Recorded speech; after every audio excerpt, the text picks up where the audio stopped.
Well, my wife and I graduated from JCM in 1987. She was from Indiana, I was from Mississippi, and we moved to Ypsilanti, Michigan to be youth pastor for Brother William Nix. Brother Nix, William Nix, what a great guy. He had a vision to plant 10 churches. However, I just kept talking about the fact that the Lord would have us to start 10 churches. I didn't know how it was going to happen. I didn't know where the finance was going to come from. I didn't know who was going to be involved in it. But that I felt certain that the Lord had impressed on me that we were to do this.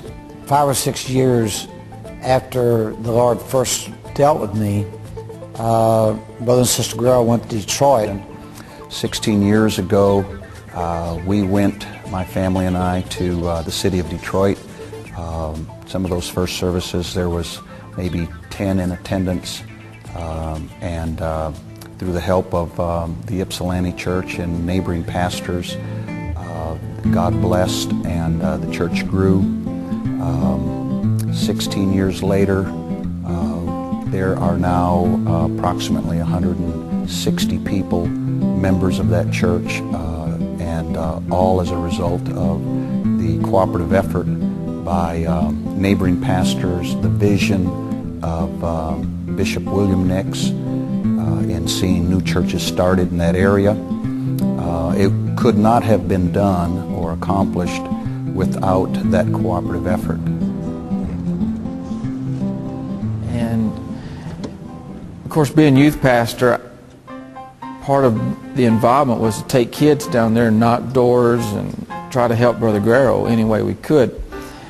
And so every summer we would organize groups of people to go down there and pass out tracts. Brother Nix was sending couples down there every Sunday to help them out. One night down in that basement praying, there was a big commotion outside, and you could look out the window of that little church, and there were prostitutes and drug addicts and all of that. And so some guy, I guess, was a little drunk. He ran into a garage, and a car had pulled in and hit that brick pillar there, and it got my attention, so I looked out. And when I did, the Lord spoke to me and said, "I wept over Jerusalem. Who will weep over Detroit?" And I said, "I will." And that kind of changed my life. But it was right there. And I really felt like God called me that moment to the Detroit metro area for life. And so while I worked for Brother Nix as church growth director, I started the church in Ann Arbor. He sent 2 families to help out, and we started, I guess, our first Sunday service in Ann Arbor was in 1996, February 1996. And in 2 years, we were full-time in Ann Arbor. And then 2 years later, in year 2000, God began to speak to us about starting a church in Clinton, Michigan. We came here with Scott Sistrunk. He started this church here. There were about 13 people going to church in Ann Arbor, and they were driving 40 minutes or so to Ann Arbor. And we, Brother Sistrunk at the time, felt a great need to start a church close to home to those people that were living here in Clinton. And they started the church with just 13 people. And from that small start, we're running in the neighborhood of 100 people. God is doing great things, and we want to do the same in other churches, but God is just doing great things in this community. Over a period of 15 years, we started 10 churches. Most of those was started within, all but one of those was started within a 10-year period. And just recently, out of 10 of those, we had right at 1,100 people in a Sunday morning service.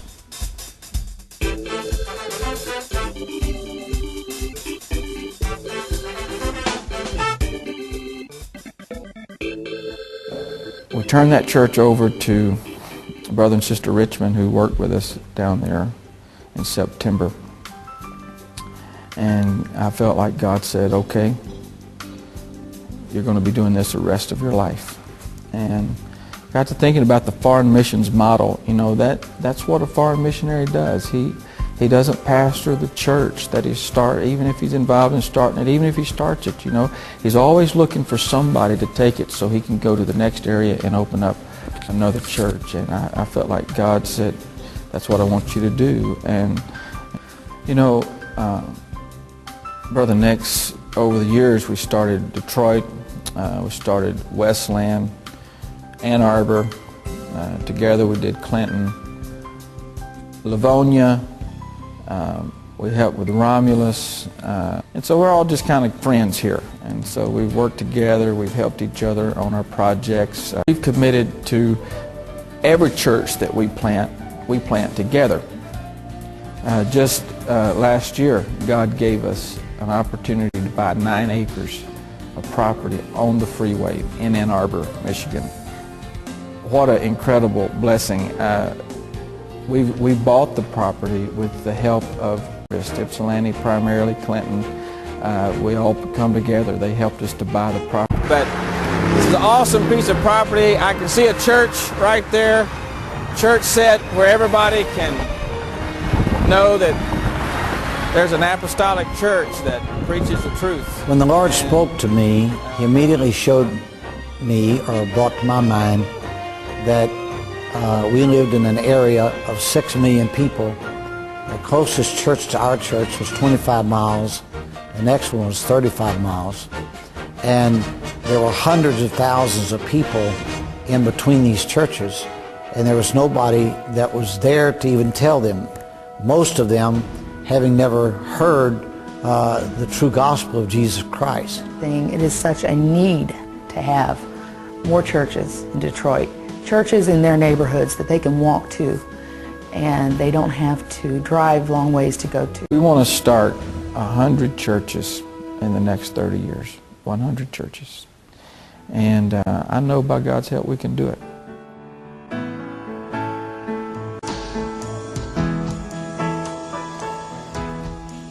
$6 million people, 5 million, depends on how you define the metro area, but 5 million people in Detroit metro and only 20 churches. I was thinking about Mississippi. Mississippi has 2.2 million people. They have 200 churches. And they're literally, you can go for miles in Detroit metro and no church. In the city limits of Detroit, 3 churches. 3 churches for 1 million people. There's a lot of alcoholism, a lot of drug use, a lot of children that are abused. Just such a need. Detroit's been ravaged by division and by poverty and, you know, all of the crime and things that you hear about Detroit. But in the midst of all of that are some wonderful people that need the gospel. Politics has no answer for Detroit. You can't throw enough money at Detroit to make it better. Detroit needs the gospel, and we've got the gospel. And how can I rest when they don't have it, and I can give it to them? I can tell them.